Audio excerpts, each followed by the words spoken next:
1,25,00,000 के आसपास स्टूडेंट्स ने अप्लाई किया है। इतनी बड़ी संख्या में देश भर में अगर रिक्रूटमेंट करना है तो आपको एक लेवल के एग्जाम से, सिंगल एग्जाम से करना बहुत मुश्किल है। फिर भी हम इसको री एग्जामिन करेंगे। इतनी बड़ी संख्या में 1,25,00,000 कैंडिडेट्स अगर हो तो कैसे उनको एक साथ सेम तरीके से, same level of hardness of question की, ये सब करना अति डिफिकल्ट। आप सब इस प्रक्रिया से गुजर चुके हो, आप भी समझते होंगे। इसलिए इसके दो, एक प्रीलिम एग्जाम और उसके बाद में एक कंप्यूटर बेस्ड टेस्ट 2 इस तरह से करके किया गया। वो नोटिस में लिखा गया था कि अगर जरूरत पड़ी, अगर परिस्थिति हुई तो उसके 2 लेवल किए जाएंगे।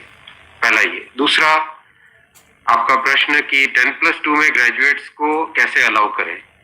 देखिए, किसी भी एग्जाम में मिनिमम क्वालिफिकेशन का स्टैंडर्ड होता है, मैक्सिमम क्वालिफिकेशन का नहीं होता है कभी भी। ये कानूनन कॉन्स्टिट्यूशनल व्यवस्था में हम लोग काम कर रहे हैं। कॉन्स्टिट्यूशनल व्यवस्था के हिसाब से हम मिनिमम प्रिस्क्राइब कर सकते हैं, मैक्सिमम प्रिस्क्राइब नहीं कर सकते। तो 10+2 के लिए जो क्वालिफिकेशन वाला स्केल है, उसमें अगर ग्रेजुएट बैठे तो उसको रोकने का हमें कोई अधिकार नहीं है, किसी को कोई अधिकार नहीं है। अगर कोई नया इसके बारे में कोई नया न्यायपालिका की तरफ से कोई चीज आती तो अलग बात है, लेकिन हमारे पास कोई अधिकार नहीं है इसका। दूसरा विषय था ये। तीसरा विषय आपने रखा समय का। देखिए, शुरू में इसके लिए जो इस एग्जाम को कंडक्ट करने के लिए एप्लीकेशंस आई, दोनों के दोनों एग्जाम्स में 1 करोड़ से ज्यादा एप्लीकेशंस आई। 1 करोड़ से एप्लीकेशन ज्यादा आई तो जो एग्जामिनेशन कंडक्ट करने के लिए एजेंसी हमको हायर करनी थी, उसको हायर करने में टाइम लगा, 6 महीने से ज्यादा लगा। नेचुरली इतनी बड़ी संख्या में अगर एग्जाम करना है देश में तो अपने आप में वो एक बहुत बड़ा challenge. It's a Himalayan task, it's a huge task, it's a very very big challenging task. तो एजेंसी को सेलेक्ट किया गया। सेलेक्ट करते करते कोरोना आ गया। कोरोना के फेज में देरी हुई, लेकिन फिर भी डिस्पाइट कोरोना तुरंत दिसंबर 2020 में एग्जाम की प्रोसेस चालू हुई और despite second wave of corona फिर भी एग्जाम किया गया with all the precautions, all the safety things करके इसको लाए। जो दूसरा वाला ग्रुप बी का एग्जाम है, उसमें कैट में चले गए थे बच्चे, क्योंकि करीब 5 लाख के आसपास एप्लीकेशंस ऐसी थी जिसमें फोटोग्राफ प्रॉपरली मैच नहीं हो रहा था। तो नेचुरली अगर एप्लीकेशन में फोटोग्राफ मैच नहीं हो तो उसको आप एग्जाम में कैसे लोगे। तो वो विषय आया था। तो उस विषय के कारण लोग कैट में गए थे। एडमिनिस्ट्रेटिव ट्रिब्यूनल ने जैसे ही उसका समाधान किया, फैसला किया, उसके फैसले के तुरंत बाद में हम लोगों ने एग्जाम के प्रोसेस को आगे किया। कोई उसमें देरी नहीं की।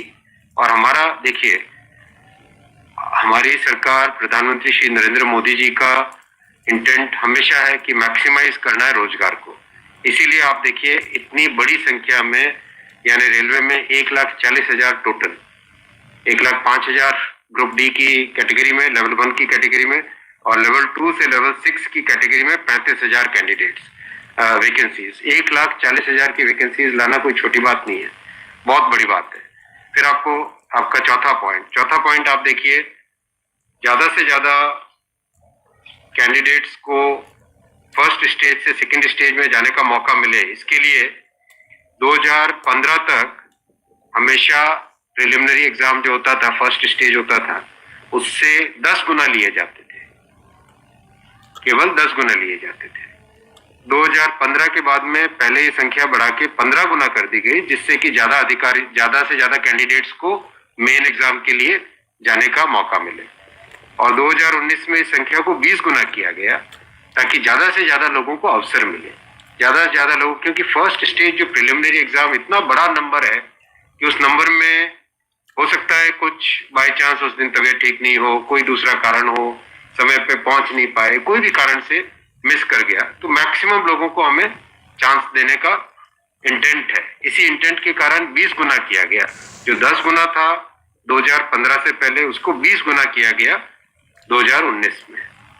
तो ये प्रो स्टूडेंट्स, प्रो कैंडिडेट्स वाली अप्रोच है हमारी, और हमारी इंटेंट एकदम नेक नियति से काम कर रहे हैं, सच्चाई से काम कर रहे हैं। देखिए, कोई भी कहीं भी एक भी जगह से कहीं कोई पेपर लीक होने की बात नहीं है, कहीं पे कोई एग्जाम के मैनिपुलेशन की बात नहीं है।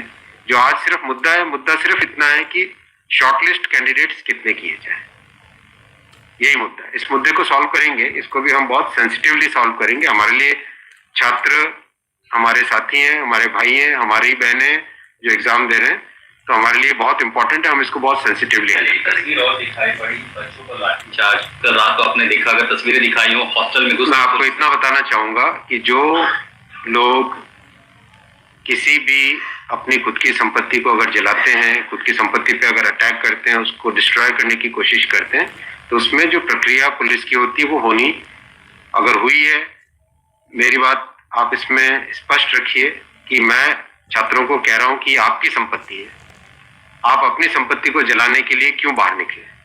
और हम आपकी बात को शुरू से सुन रहे हैं। जिस दिन आपने पहले पॉइंट रखा उसी दिन हमने तुरंत इसका, जैसे ही दूसरे दिन ही मेरे नजर में आ गई थी बात ये, और दूसरे दिन मैंने तुरंत सारा ये टेबल मंगवाया कि आप मुझे एग्जैक्ट बताओ हर एक लेवल पे क्या वैकेंसी है, और हर एक लेवल पे एग्जैक्ट, जैसे लेवल 2 पे 5663, उसकी जगह 1,13,000, कितने गुने? 20 गुने। लेवल 3 पे 4,940, उसके अगेंस्ट कितने शॉर्टलिस्टेड? 98,833, 20 गुने।